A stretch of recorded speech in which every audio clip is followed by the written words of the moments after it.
भूमिका जी सोनीपत से। श्री हरिवंश महाराज जी मैं वाहे गुरु जी को मानती हूँ, पर मुझे आपका सत्संग सुनना बहुत अच्छा लगता है। क्या मैं राधा नाम के द्वारा वाहे गुरु जी गुरु नानक देव जी के दर्शन कर सकती हूँ? कृपया मेरा मार्गदर्शन करें। हाँ, एक ही प्रभु बहुत रूपों में विराजमान है, कोई प्रभु सौ दो सौ नहीं है। वही सदगुरु हैं, वही वाहे गुरु हैं, वही सतनाम है, वही वाणी है, गुरुवाणी भी वही, एक ही विविध रूपों में विराजमान है। अगर जिससे हमारा भाव बन जाए राधा राधा राधा, वो अंदर चाहत है, तो नानक साहब प्रकाशित हो जाएंगे हृदय में। क्योंकि वाणी जी ये कह रहे कि नाम रूपी जहाज में बैठ जाओ और पार हो जाओ। गुरुवाणी कह रही नानक नाम जहाज है, चढ़े सो उतरे पार। तो उन्हीं की आज्ञा है। अब नाम आप चाहे भगवान के विविध नाम कोई नाम जप करो, तो आपकी रुचि राधा नाम में हो जाए और राधा राधा राधा, तो आप देखोगे कि नानक साहब आ गए। क्योंकि प्रभु ही हैं, आचार्य रूप में, गुरु रूप में, और सही पूछो तो सब रूप में प्रभु ही हैं। हम माया के मलिन पर्दा आंखों में लगा है तो नहीं जान पा रहे हैं, एक प्रभु ही है। देखो प्रहलाद जी ने खम्भे में से प्रभु प्रकट कर लिया, नामदेव जी ने कुत्ते में भगवान का दर्शन कर लिया, भूत में भगवान का दर्शन कर लिया। ऐसे ही भगवान सब रूपों में। अगर हम कोई भी जिसमें हमारी रुचि हो जाए, श्रद्धा हो जाए, नाम जप करें, तो वही प्रभु मिल जाएंगे जो भावना करेंगे। जाकी रही भावना जैसी, प्रभु मूरत देखी तिन तैसी। अब हमारी भावना हो गई कि हमारे प्रभु नानक साहब के रूप में है, तो आ जाएंगे वो। हमारे प्रभु अमुक, तो आ जाएंगे वो। हमारे प्रभु गुरु रूप में आ जाएंगे। जैसी भावना करोगे वैसे ही प्रभु का हमें अनुभव होने लगेगा। विपाशा जी दिल्ली से। श्री हरिवंश महाराज जी, आपके चरणों में कोटि कोटि नमन। गुरुदेव, मेरे हॉस्टल में मेरे साथ वाले कमरे में रह रही मेरी एक सहपाठी ने 6 दिन पहले अपने शरीर को नष्ट कर लिया। उसके बाद से ही एक भय सा रहता है कि बच्चा, हम वैसे इस विषय पर बोलना नहीं चाहते, क्योंकि हमारा ये विषय नहीं है और हमसे संभलने वाला भी नहीं। कलिकाल का ऐसा विकराल रूप है। पर हम अब चाहते जरूर हैं कि हमारी बात अगर कानों तक पहुंच जाए और मान ले तो बच जाए। हमारे बच्चे अब बिगड़ने के मार्ग में खड़े हो चुके हैं, क्योंकि ना तो शास्त्र मानते हैं और ना अपने बुजुर्गों की बात मानते हैं, माता पिता बाबा दादा, अच्छा, और ना उनके संतों पर श्रद्धा है। क्योंकि बचपन से ऐसे सीरियल देख रहे हैं। अब आजकल सीरियल में किसी भी नौटंकी नाटक में, फिल्म में जो संत दिखाया जाता है, वो ऐसा दिखाया जाता है कि ऐसा कोई पापी नहीं होगा जैसे वो पाप करते हैं। बेविचार, वो ड्रग्स वो बेचते हैं, छल कपट सब ऐसा दिखाया जाता है। तो ऐसा होता भी होगा, क्योंकि दोनों पक्ष है। अगर असली नोट है तो नकली नोट भी है, अगर नकली है तो उसका असली भी तो होगा। क्योंकि अगर असली कॉपी नहीं हुई तो नकली कॉपी कैसे हो गई? तो जब तक संतों की बात, शास्त्र की बात और पूज्य जनों की बात नए बच्चे नहीं मानेंगे, तो उनको ये ज्ञान नहीं कि मेरा हित किस में है। अच्छा, मन जो है ये बेईमान, बहुत जन्मों से बेईमानी करता आ रहा है। अब नए नए बच्चे हैं, उनके सहपाठी जो हैं, चाहे वो बच्ची सहपाठी हो चाहे बालक सहपाठी हो, उनको ऐसा संग मिला है, मोबाइल का रंग और भारी कुसंग। अब उनको ये लगता है कि इंद्रियों के द्वारा मनोरंजन करना कोई खास बात नहीं, कोई पाप नहीं, कोई अपराध नहीं, और शासन कोई नहीं। भाई, आप अगर बालिग हैं, आपका मन है, आप गलत कर सकते हैं। अगर कोई पूछता है तो आप कह सकते हैं सरकारी पास है, ये बात पास है, आप बालिग हैं, आप हमारे पास शासन का, हम दोनों राजी हैं, आप क्या करोगे? अच्छा, उस समय तो राजी हो गए, और तब तो है नहीं, सुख है नहीं इस विषय में। फिर जब देखा कि हम जिसके लिए राजी हुए थे वही हमारा नहीं हुआ, अब क्या करें? अब उसको भय लगा कि अगर ये बात माता पिता जान जाएंगे तो क्या होगा। अब सामने वाला उसको ब्लैकमेल कर रहा है कि हम वीडियो भेज देंगे। उसको लगता है मर जाओ तो अच्छा है। नहीं, हम क्या जवाब माता पिता को देंगे, क्या लोक में देंगे? और ऐसे बहुत से बच्चे अपनी जान को नष्ट कर देते हैं। उनका विवेक है नहीं, ज्ञान जागृत नहीं है, और गलती हो गई है और वो सामने वाला उसकी गलती को प्रकाशित करने की धमकी देकर उसका प्रयोग कर रहा है, बहुत बुरी तरह प्रयोग कर रहा है, कई कई लोग प्रयोग कर रहे हैं। अब वो क्या करे, फिर से एक ही उपाय उसको नजर आता है, क्योंकि ज्ञान नहीं है ना, आत्महत्या कर ले। या वो विरोध पे उतरी तो काट के फेंक दिया, जला दिया, मार दिया। अब कैसे समझाएं बच्चों को कि आप अपने माता पिता के अनुशासन में रहिए, तो कहेंगे कि स्वतंत्रता छीनी जाती है। भला कोई भी माता पिता अपने बच्चों को, वो बहुत ही दुष्ट होगा तो बात अलग, नहीं, अपने बच्चों का शोषण नहीं करेगा, वो यही सोचेगा मेरा बच्चा सुखी रहे ना। अब हम कैसे समझाएं, आज का समय ऐसा चल गया कि हमारी बात नहीं मानी जाएगी। ये हम कहते हैं दोस्त बनाना पाप नहीं है, दोस्त बनाओ। लड़की लड़की को भी दोस्त बना सकती है, लड़के लड़की को भी दोस्त बना सकते हैं। अपने लोग पढ़े हैं, स्कूल में पढ़े हैं, बच्चे बच्चियां सब साथ खेल रहे, कबड्डी खेल, पर दुर्व्यवहार गलत, वासना तो गलत है ना। भाई मित्रता कर लो, लेकिन मित्रता का परिणाम ये थोड़ी कि आप अपने धर्म को भूल जाओ, अपने कर्तव्य को भूल जाओ। आपका शरीर माता पिता के अनुशासन में है, आप उसको भी भूल जाओ, मनमानी स्वेच्छाचार करो, तो अब आपको पता नहीं कि सामने वाला कितना कपट रखकर आपको फंसा रहा है। ये और बढ़ेगा जब तक आप हमारी बात को समझेंगे नहीं, शास्त्र की बात को नहीं समझेंगे, अपने बुजुर्ग माता पिता की बात नहीं समझेंगे। इनसे गलत नहीं होगा। बच्चों को जब माता पिता डांटते हैं तो उनको लगता है हमारे दुश्मन है, नहीं, यही बात है, यही गलती है। अब माता पिता भी क्या करें, तुम्हारे सुख के लिए तुम्हें पैसा दे दिया, तुम्हें अच्छी जगह पढ़ा लिखा रहे, लेकिन आप अपने कर्तव्य बिगाड़ लो। छोटे छोटे बच्चे हैं, मदिरा पीते हैं, शराब पीते हैं, छोटे छोटे बच्चे हैं, गंदे आचरण करते हैं। कैसे, मतलब कैसा जीवन होगा, मरा हुआ जीवन, किस तरह का जीवन रहेगा। अब ये बातें अभी कहें तो कहेंगे तो पुराने जमाने के बाबा जी हैं ना, आज के नए समय को ये लोग क्या जाने, यही पुरानी वो पीटते रहते हैं कि माता पिता की मानो, धर्म मानो, ये मानो। वो तो ऐसे विरोध करेंगे ना बच्चे ना, वो सब। पर धर्मो रक्षति रक्षिता, यदि आप धर्म की रक्षा करोगे तो धर्म आपकी रक्षा कर लेगा। तो छोटे छोटे बच्चे अपनी जान दे रहे हैं। बहुत, मतलब ये कुछ खुल जाता है, कुछ नहीं खुलता, बहुत ऐसा होता है।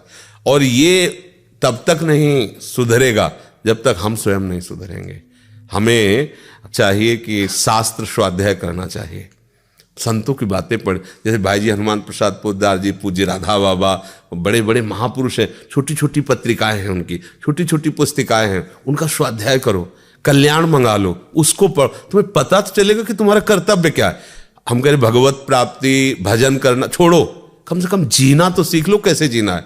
अब जो छोटे छोटे बच्चे हस्तमैथुन करने लगे, तो अभी मतलब वो अवस्था जिसमें चड्ढी और बनियान पहने गांव में खेलते थे, 12, 13, 14 वर्ष तक तो पता नहीं होता था कि पुरुष क्या है स्त्री क्या है। गांव में कबड्डी खेल रहे, खेल खेल रहे, अब ऐसे कोई मतलब निर्विकार है, मुंह तो देखा है ना। अब अभी बच्चा है, वो 13 में पहुंचा है और ऐसे आचरण कर रहा है, आंखें धस रही हैं, खड़े होने में चक्कर आ रहा है और लघु शंका में वीर शक्ति जा रही। अब बताओ कैसे सुधार होगा। अब ये क्या बनेंगे, गृहस्थ बनेंगे, विरक्त बनेंगे, क्या बने, कुछ नहीं, केवल जीवन का नाश कर दिया। अब चाहे जितना खाए पिए, नहीं बनने वाला शरीर, शरीर ही नहीं बनेगा तो उत्साह नहीं बनेगा, उत्साह नहीं होगा तो ना तो गृहस्थी लायक रह गया। अब कैसे बच्चों को समझाए, अगर उनको समझाने की चेष्टा करो तो उनके अंदर ये विरोध वृत्ति आती कि तो बाबा लोग हैं, वो लिखी पड़ी बातें बोलते रहते हैं, आज के समय में थोड़ी है। तो आज का समय आपको कहाँ ले जा रहा है ये तो भी देख लो ना। अगर माता पिता के द्वारा सम्मानित होकर के भगवद आराधन, देवी देवताओं की पूजा, वेद मंत्रों का उच्चारण करते हुए ब्याह होता था, तो लड़की आजीवन दुख सुख झेलकर अपने पति का पोषण, परिवार का पोषण, एक सदगृहस्थ होती थी। ऐसा देखो ना पुराने समय के, देखो घर परिवारों में ऐसा लड़ाई झगड़ा भी हुआ तो थोड़ा बारा कष्ट सहकर एक दूसरे का पोषण करते हुए फिर ऐसे पर। अब यहाँ आज जरा सा मन के वो पूछ लिया कि तुम कहाँ गई थी इतने समय तक, तो पेपर रखा है तलाक का, तलाक कर दीजिए। आप हमसे पूछ नहीं सकते, हमारा जीवन स्वतंत्र है, तलाक कर दीजिए। या उस पुरुष से पूछा कि आप कहाँ थे, आदि दोनों मित्र हो, दोनों का अधिकार एक दूसरे के जीवन पर, दोनों एक दूसरे के विषय में बात कर सकते हैं। खत्म, वो अपनी बैग उठाए अपना चल दिए, वैसे क्या है जीवन। तो हमें लगता है अब इस विषय में हम लोग बोले भी तो क्या बोले, कोई समझने वाला नहीं। क्यों? आपका भोजन ठीक नहीं है, आपका संग ठीक नहीं है, आपके अंदर कोई भागवतिक साधना नहीं, तो आप हमारी बात कैसे समझ पाओगे? आपको सब बकवास लगेगा ना, क्योंकि आप जिस जीवन में जी रहे हैं वो ये जीवन बिल्कुल विपरीत पड़ेगा। आप धर्म से चलो, आप शास्त्र सम्मत चलो, कोई मानने के लिए तैयार नहीं। लिए इस विषय में क्या कहें। पर हम फिर भी प्रार्थना करेंगे नए बच्चों को कि कोई भी बात ऐसी ना रखी जाए अपने जीवन में जो ऐसी स्थिति ले आवे कि हमको मार दे। आखिरकार तुम्हें कोई मान लो दोस्त मिला है, आपको ले जा रहे, तो आप इतना नहीं समझ सकते कि क्या कर सकता है, चाहे पुरुष हो चाहे लड़की हो, क्या कर सकता है। आपके पास अधिकार कौन सा है अपने को देने का? गुरुजन है, माता पिता, थोड़ा उनकी भी सलाह। हम कोई भी वस्तु जब ग्रहण करते हैं तो या तो हम में योग्यता हो और या फिर हम योग्य पुरुषों की सलाह ले, दोनों बातें होती। राजा सर्वसमर्थ होता है पर मंत्री सलाहकार होते हैं। तो अपने बच्चे हैं, अपने गुरुजन बड़े जन हमारे सलाहकार है। अगर हम कोई कदम रखें तो बुजुर्ग और माता पिता को चाहिए कि बच्चों के साथ मित्रवत व्यवहार करें, माता पिता की तरह व्यवहार न करें, दोस्त की तरह, कि वो अपनी हर बात आपसे शेयर कर सके, बता सके। बैठाल के करना चाहिए, चाहे बच्चा हो चाहे बच्ची हो, कि देखो तुम्हारे माता पिता तो हैं लेकिन तुम्हारे दोस्त भी हैं। यदि तुमसे बड़ी से बड़ी गलती हो जाएगी तो भी हम तुम्हारा साथ देंगे, पर हमसे छुपाना मत। तुम जहां कहोगे, जैसे कहोगे, हम खड़े हैं वहां, पर हर बात हमारे नॉलेज में होनी चाहिए। इतना अपने बच्चे को प्यार देना। देखो अगर प्यार नहीं दोगे, शासन केवल करोगे, तो फिर बच्चे हाथ में नहीं आएंगे। उनको इतना प्यार हो कि उनको लगे कि मैं अपनी गलती अगर माता पिता से कहूंगे तो मुझे बचा लिया जाएगा। अब जैसे उसने देख लिया कि अगर ये बात माता पिता जान गए तो जिंदा मार डालेंगे, इतना भय है, और वो आदमी समाज में अब विख्यात कर देगा। अब क्या करें? उनको यही, बच्चे हैं, बस एक ही रास्ता निकलता है कि अपने आप को खत्म कर लो। और ये घोर अज्ञान की बात है। ये जीवन ऐसे थोड़ी मिला है नष्ट करने के लिए। हाँ, इस लोक में परलोक में सदैव आनंदित रहो, ऐसे आचरण करो, ऐसे भाव से चलो। माता पिता को चाहिए कि बच्चों को छूट के साथ विवेक भी देने की चेष्टा करें, उनको ज्ञान देने की चेष्टा। एक छोटा सा बच्चा मिला तो बताया, हमारा टीचर हमको सिखाता है कि बेड स्पर्श क्या है, मतलब गंदा स्पर्श क्या है, गंदा देखना क्या है, गंदा छू। हमें अच्छा लगा। छोटे बच्चों को ज्ञान तो हो रहा है कि अगला ऐसे छू रहा है तो गलत हो रहा है, ऐसे देख रहा है तो गलत हो रहा है। ऐसे माता पिता को भी अपने बच्चों को सावधान करना चाहिए। नहीं, आगे समय ऐसा आता जा रहा है कि आप तो सब देख ही रहे हैं, आप तो संसार में हैं। हमें तो कभी कोई छुटपुट घटना सुनने को मिलती है, आप लोग तो पेपर है, समाचार देखते ही हैं। और नए बच्चों में क्या है कि एक नवीन जीवन मिला है, तो उनको मनमानी करने के लिए अच्छा लगता है। उनको लगता है हमारे मनमानी पे कोई शासन न करे, और शासन के बिना ठीक नहीं रहेगा। मनमानी तो मन तो बहुत विचित्र, कहीं भी कैसे भी फंसा देगा जी। गुरुदेव, हमें कैसे पता लगे कि श्री जी हमसे प्रसन्न है या नहीं? किसका प्रश्न है? जब पेट भरता है तो कोई पड़ोसी आके बताता है क्या कि आपका पेट भर गया है? अपने को अनुभव होता है। हाँ, ऐसे अपने को अनुभव होने लगेगा जब आप नाम जप करोगे, गंदे आचरण नहीं करोगे, सच्चे भाव से चलोगे, तो आपका हृदय प्रसन्न होने लगेगा, शीतल होने, और उसमें आने लगेगा श्री जी हम पर बहुत कृपालु हैं कि ये दूसरा नहीं बता सकता। बाहरी लक्षणों से हम ये बता सकते हैं कि जब आपका बुरे कामों में मन न लगे, अच्छे कामों में मन लगे, सबको सुख पहुंचाने की भावना बने और निरंतर नाम जपने का मन हो, तो जान लेना श्री जी आप पे प्रसन्न है। श्री जी की आपके ऊपर कृपा। वैसे श्री जी सब पे प्रसन्न है, कभी नाराज नहीं होती, पर हम कुमार्गामी वृत्तियों में रहेंगे तो पता है। देखो बच्चा जब आयु भगवत कृपा से यहाँ बैठी, तो ये नियम ले लो कि आप अपने ऊपर कृपा करके अपने शरीर को पवित्र रखो, और बच्चों को माता पिता की आज्ञा पे रहना चाहिए। ये अब आज कौन सा बच्चा उठ करके प्रातःकाल अपने माता पिता का पैर छूता है? कौन सा बच्चा है? लाखों में कोई होगा तो होगा, हजारों में तो हम नहीं कह सकते, लाखों में कोई ऐसा एक होगा जो उठ करके सुबह माता पिता और भगवान छूते थे। प्रातः काल उठ के रघुनाथा, मात पिता गुरु नावई माथा, ऐसे माथा रख के प्रणाम करते थे, जैसे संत को प्रणाम किया। माता पिता भगवान है, वो हमारे लिए अहित कैसे कर सकते हैं? अगर कोई ऐसा कुछ है तो वो तो पशु है, राक्षस है, जो ये भी ज्ञान नहीं कि हमारे पुत्र, हमारे बच्चे हमारे द्वारा पोषित हैं, उनके साथ हम दुर्व्यवहार न करें। वो तो पशु है, राक्षस है। तो कोई भी मनुष्य अपने बच्चों के साथ कैसे ऐसा? तो पुत्रों को चाहिए, बच्चों को चाहिए कि माता पिता से तो अपनी बात बता दें। अगर माता पिता को बात बताए होती और माता पिता उसको संभालने की चेष्टा, तो आत्महत्या के लिए नहीं होता, क्योंकि उसे एक आश्रय तो मिल जाता है ना। कुछ माता पिता ऐसे हैं कि हमने लाखों रुपया तुम्हारी पढ़ाई में लगा, तुम फेल कैसे हो गए, मतलब तुम पढ़ाई में कमजोरी कर, ऐसा नहीं कहना चाहिए। कोई बात नहीं, तुम्हारा प्रयास था ना, अगली बार और अच्छा प्रयास करो। अब आपने तो प्रेशर डाल दिया कि इतने पैसा खर्चा किए, तुम्हें पता है कैसे कर, तुम तो बस फेल होके चल। अब मित्रों के सामने जो वो उपहास कि फेल हो गया, माता पिता घर से निराश। अब छोटा सा बच्चा, इतनी बुद्धि है, अभी वो सोचा इससे अच्छा मर जाओ, कुल निकाल लिया।